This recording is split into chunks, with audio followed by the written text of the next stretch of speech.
बुधवारी रात्री झालेल्या अतिवृष्टीमुळे आणि धरणातून पाणी सोडलं गेल्यामुळे पुण्यात मुठा नदीला पूर आला होता। यावेळी नदी लगत असलेल्या एकता नगर आणि निंबज नगरमध्ये पूरस्थिती निर्माण झाल्याचं पाहायला मिळालं। काही सोसायट्या आणि वस्त्यांमध्ये पाणी शिरल्यानं अनेक घरांचं मोठं नुकसान झालंय। याच नुकसानग्रस्त भागाला आज खासदार सुप्रिया सुळेंनी भेट दिली। यावेळी सुळेंनी नुकसानग्रस्तांच्या व्यथा जाणून घेतल्या, तसंच सरकारकडे मदत पॅकेज जाहीर करण्याची मागणी देखील केली आहे।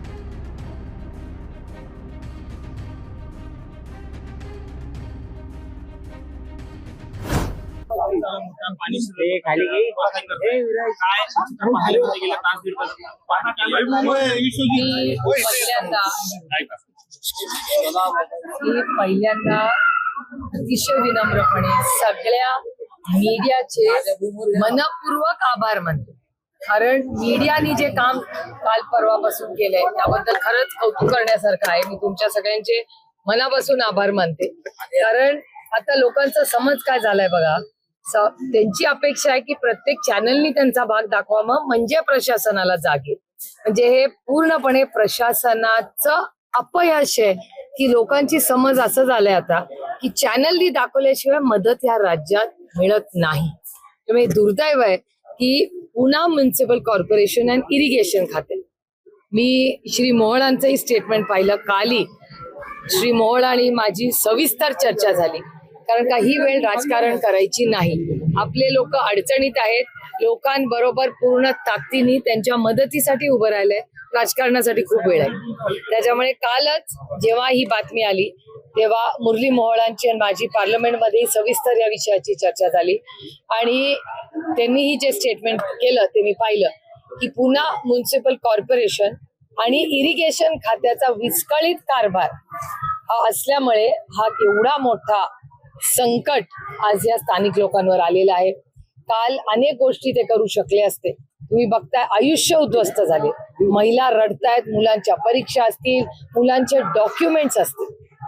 आत्ताच एक महिला मला सांगत होती की आत्ता नवीन फर्निचर केलं, लोन काढून फर्निचर केलं, तिचा पूर्ण संसार उद्ध्वस्त झालाय। कोण याला जबाबदार? अर्थातच हे असलेलं महाराष्ट्राचं सरकार आणि माझी महाराष्ट्र सरकारला विनंती आहे की थोडे वेळ राजकारण, घर फोडा, पक्ष फोडा, थोडं बाजूला ठेवावं, माणुसकी दाखवावी। अतिशय असंवेदनशील हे सरकार आहे आणि माझी मागणी आहे की या संपूर्ण भागासाठी एक वेगळं पॅकेज, या लोकांसाठी सफाई, टाक्या तातडीने टाक्या साफ झाल्या पाहिजेत, इथे फवारणी दिवसातून 2 ते 3 वेळा झालीच पाहिजे, पाणी स्वच्छ, वीज हे पहिल्या टप्प्यात अर्जंटली झालं पाहिजे, त्यानंतर आर्थिक मदत प्रत्येकाला झालीच पाहिजे, धान्य 1 महिन्याचा धान्याचा पुरवठा हा तातडीने या लोकांना झाला पाहिजे। मी तमाम महाराष्ट्रातल्या आणि पुणेकरांना विनम्रपणे विनंती करते की आपण सगळे मिळून या भागातल्या लोकांना कपडे असतील, ब्लँकेट असतील, अन्न असतील, काहीतरी यंत्रणा आपण लावूया। माझी कलेक्टर आणि पीएमसी कमिशनरला विनंती आहे की तुम्ही एक कलेक्शन ड्राईव्ह करा, अपील करा लोकांना। मी अपील करते, आम्ही तर सुरू केलेलंच आहे। आमची जिथे जिथे ऑफिसेस आहेत तिथे अन्न, धान्य, कपडे तुम्ही जर दिले तर ते आम्ही जबाबदारीने कुणाला दिले हेही अकाउंटिंग आम्ही ठेवू।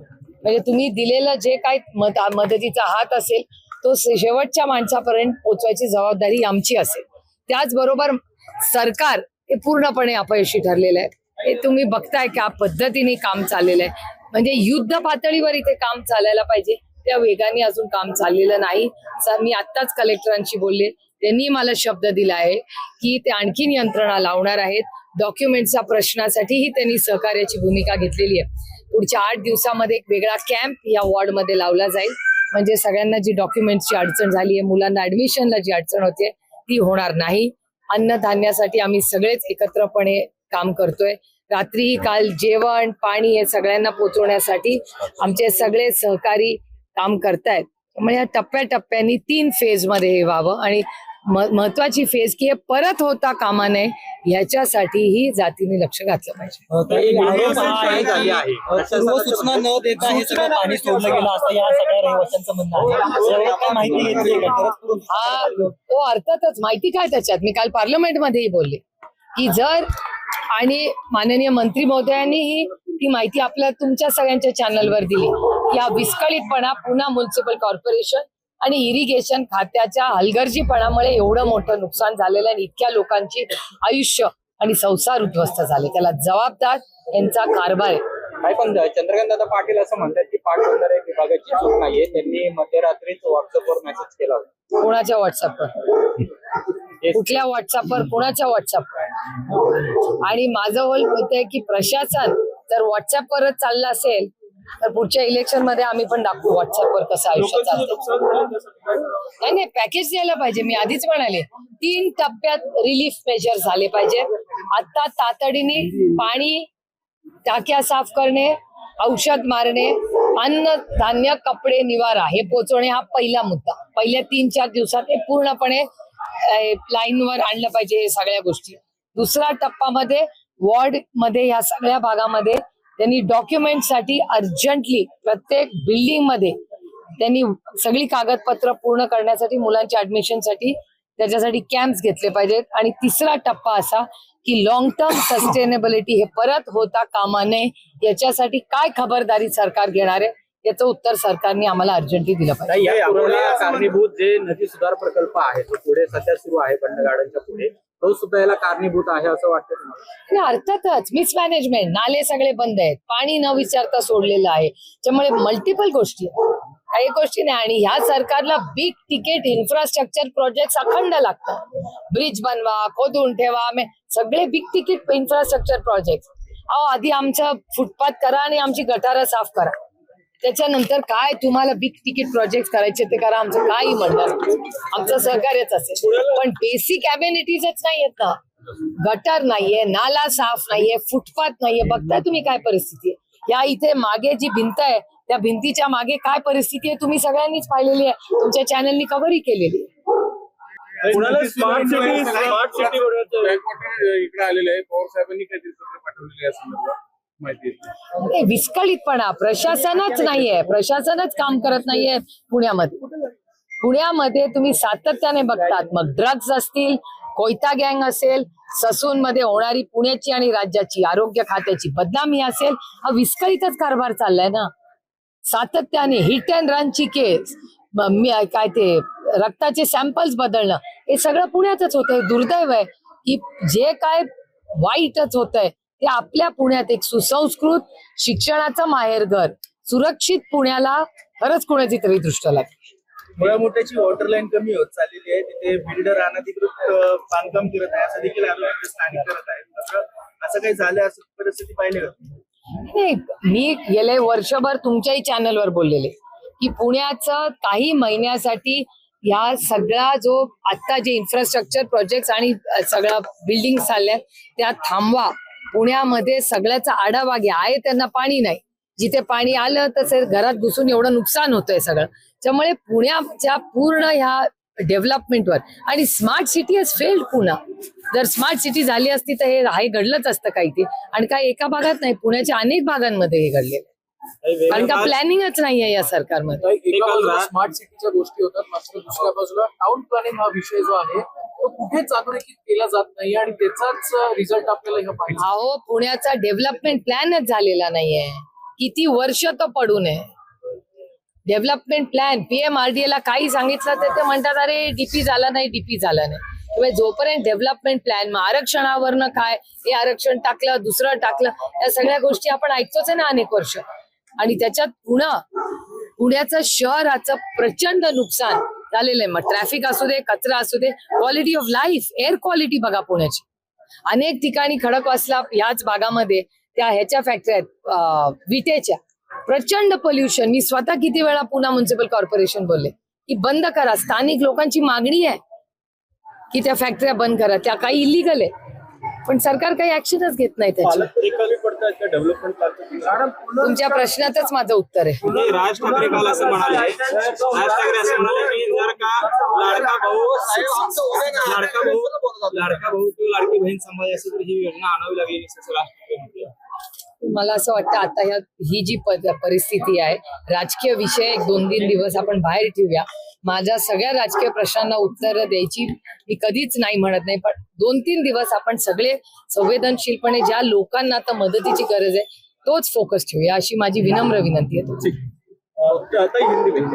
हिंदी पुणे में जो किस तरह बाढ़ की स्थिति बनी थी, आपने आज दौरा भी किया है, जायजा लिया है, फिर क्या स्थिति अभी, क्या आपको इन्फॉर्मेशन दी गई, लोगों ने क्या कुछ बताया, क्या नहीं, लोगों को पहले बोलना चाहिए था।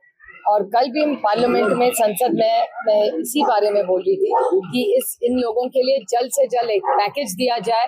इसके बाद वो जो मिसकम्युनिकेशन है पूना म्युनिसिपल कॉर्पोरेशन और इरिगेशन डिपार्टमेंट, जब पानी छूट रहा था इरिगेशन डिपार्टमेंट को पता था, तो उन्होंने नागरिकों को क्यों नहीं बताया पहले? और इतना नुकसान हुआ है, घरों में पानी घुस के फर्नीचर खराब हुआ है, उनका पूरा किचन उद्ध्वस्त हो गया है।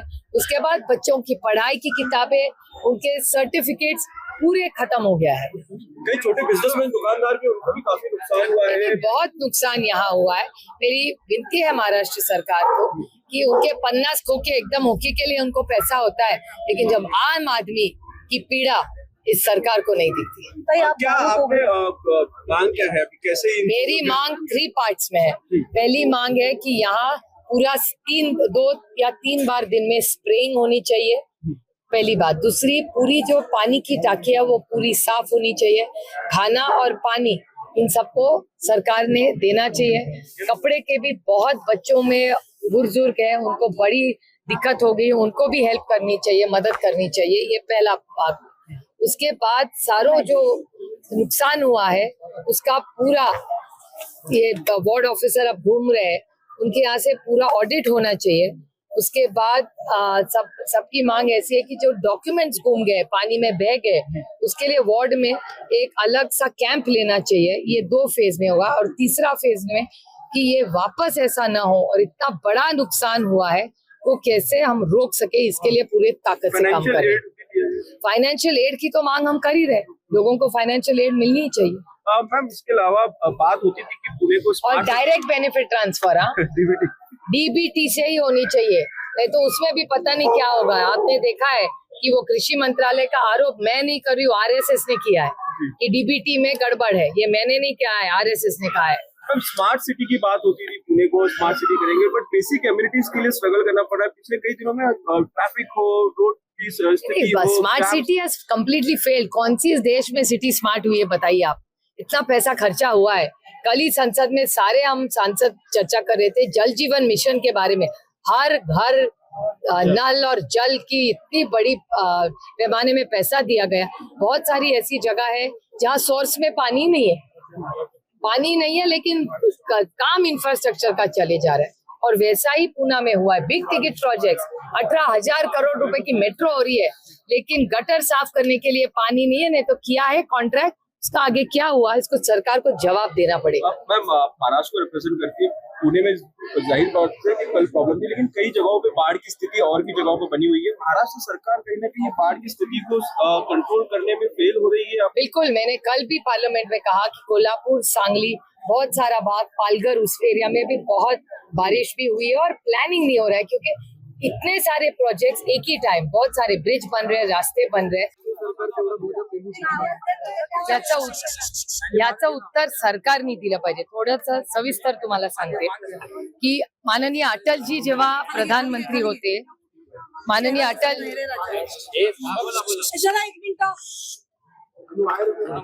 तुम्ही तयार असाल तेव्हा, माननीय अटलजी जेव्हा प्रधानमंत्री होते देशाचे, त्यांनी एक फिस्कल डेफिसिट ऍक्ट आणला होता। तो ऍक्ट काय होता की सरकार बजेट म्हणजे काय, किती पैसे तुमच्याकडे आले आणि किती खर्च केले, त्याच्यामधली जी गॅप असते त्याला, म्हणजे मी अगदी सोप्या शब्दात सांगायचा प्रयत्न करते की फिस्कल डेफिसिट त्याला म्हणतात मोठा।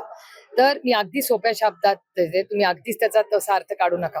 तर फिस्कल डेफिसिट एक सर्टन लिमिट पर्यंत ठेवलं। राज्यांचं 3%च फिस्कल डेफिसिट, म्हणजे तुम्ही किती कमवता आणि किती खर्च करता याच्यात 3% गॅप असला पाहिजे। आणि लोनला पण काही त्याला नियम कायदे असतात, आणि तसंच ह्याला होतं, तसंच असतं केंद्र सरकारला। केंद्र सरकारचा त्या जो फिस्कल डेफिसिटचा कायदा अटलजींनी आणला होता ते 5% असला पाहिजे केंद्र सरकारचा, आणि कुठल्याही राज्याचं 3%च्या। आणि या फिस्कल डेफिसिट मधलं ज्याला MBM ऍक्ट म्हणतात, तो अटलजींनी आणला होता आणि खूप चांगला होता। आम्ही 10 वर्ष UPAचं सरकार होतं, तेव्हा त्या ऍक्ट जरी तो अटलजींचा असला तरी आम्ही त्याच्यात सातत्य ठेवून चिदंबरम साहेब असतील किंवा प्रणब मुखर्जी साहेब असतील त्यांनी त्याच्यात सातत्य ठेवलं, कारण का तो चांगला कायदा होता. आता मी कालच त्याच्याबद्दल बजेटवर मी जेव्हा बोलले तेव्हा हा प्रश्न मी विचारला, कारण का आंध्रचे जे खासदार आहेत आता त्यांनी असं सांगण्यात आलं की आमचा इतका दिवाळखोरी झाली आमच्या राज्याची की आम्हाला कळतच नाही की पैसे कुठून उभे करायचे, आमच्या सरकारचं डेव्हलपमेंट थांबेल. हाच प्रश्न मी महाराष्ट्र सरकारला विचारते, कारण आज जी बातमी आज आलेली आहे फायनान्स डिपार्टमेंटची त्याच्यात क्लॅरिफिकेशन द्यावं की फिस्कल डेफिसिटचा मॅनेजमेंट जो कायदा या देशात आहे त्याचं उल्लंघन झालंय का नाही. महाराष्ट्रात तो 3% असतो, तर ते 3% मेंटेन झालंय का, कारण का या वर्षी निर्मलाजींनी सांगितलं का या देशाचं फिस्कल डेफिसिट 4.9 आहे. त्याचं कारण असं या सरकारचं धोरण नाहीये. यावेळेस आरबीआयनी 2 लाख कोटी रुपये हे डिव्हिडंड म्हणून केंद्र सरकारला दिले. त्याच्यामुळे हे पॉलिसी डिसिजन नाहीये, याचं संपूर्ण श्रेय हे शक्तिकांता दासजी जे आरबीआयचे गव्हर्नर आहेत त्यांना जातं. हे सरकारचं काम नाही, हे आरबीआयनी यशस्वी केलेलं काम. तर हा फिस्कल डेफिसिट मॅनेजमेंट जे केंद्र सरकारने केलं हे आरबीआयच्या जीवावर झाले. हे सरकारचं मोदी सरकार आणि आता काय म्हणतात एनडीए सरकार त्यांचं यश नाही ना त्यांच्या धोरणांचं यश.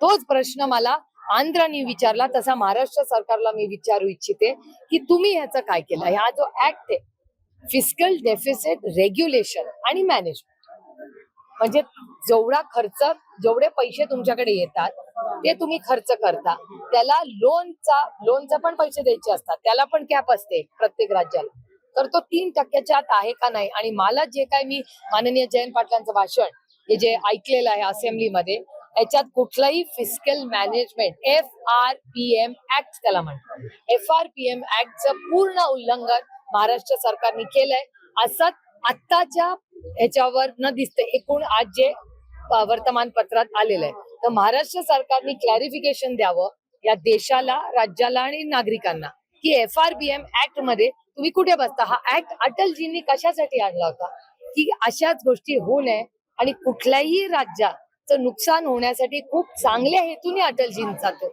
आणला होता. त्याच्यामुळे ह्या खूप गंभीर विषयाच्यावर तुम्ही प्रश्न विचारलाय आणि याचं उत्तर माझी अपेक्षा आहे की महाराष्ट्र सरकार आपल्याला देईल आणि द्यावं. हा सगळा निर्णय घेतला असं नाही, निर्णय घेतला नाही घेतला कशा, तुम्ही आम्हाला बजेट तर सांगा ना. कारण का या देशात हा देश संविधानाने आणि धोरणाने चालतं, कोणाच्या मर्जीने चालत नाही. हेच तर आम्ही म्हणतो यांना संविधान का बदलायचंय. ते आम्हाला म्हणतात फेक नॅरेटिव्ह. हा फेक नॅरेटिव्ह नाहीये. तुम्ही बघताय हळूहळू कशा गोष्टी बाहेर येत आहेत. हा देश संविधानाने चालतो, संविधानाच्या चौकटीतूनच FRPM ऍक्ट हा पार्लमेंटमध्ये पास केला. अटलजींच्या नेतृत्वाखाली तो झाला. तो आम्ही युपीएनी पाळला, कारण का तो देशाच्या आणि प्रत्येक राज्याच्या हितासाठी. त्याच्यामुळे फायनान्स डिपार्टमेंट आणि महाराष्ट्र सरकार यांनी दोघांनी मिळून याचं स्पष्टीकरण द्यावं की नक्की काय पोझिशन आहे आणि फायनान्शियल पोझिशन महाराष्ट्र सरकारची काय. आणि इलेक्शनचा जुमला असला तरी एवढे पैसे आहेत का ते फक्त आता इलेक्शनच्या आधी पैसे देणार आणि नंतर काय होणार. त्यामुळे ह्याचं पूर्ण फायनान्शियल मॅनेजमेंट हे पारदर्शकपणे महाराष्ट्र सरकारने या राज्याला दिलं पाहिजे अशी माझी विनंती आहे.